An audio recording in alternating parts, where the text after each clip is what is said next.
వైఎస్ఆర్సీపీ అధ్యక్షుడు ఏపీ మాజీ ముఖ్యమంత్రి వైఎస్ జగన్ భద్రతపై వైసీపీ కార్యాలయం ఆందోళన వ్యక్తం చేస్తూ కేంద్ర హోంశాఖకు లేఖ రాసింది. ఇటీవల జగన్ పర్యటనలో పోలీసులు లాస్ట్ మినిట్ లో వారి ఇష్టానుసారం ప్లాన్ చేస్తున్నారని, దీని వెనుక ఏదో కుట్ర ఉన్నట్లు తమకు అనుమానంగా ఉందని పేర్కొన్నారు.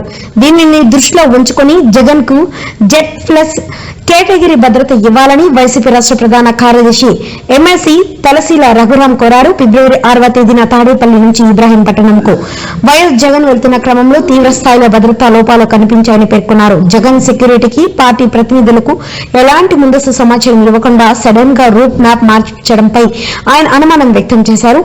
ఇలాంటి చర్యలు వీవీఐపీ ప్రాణాలకు ముప్పు తెచ్చిపెడతాయన్నారు. గతంలోనూ పలుమార్లు జగన్ పర్యటనలో భద్రతా లోపాలు జరిగాయని తలశీల లేఖలో పేర్కొన్నారు.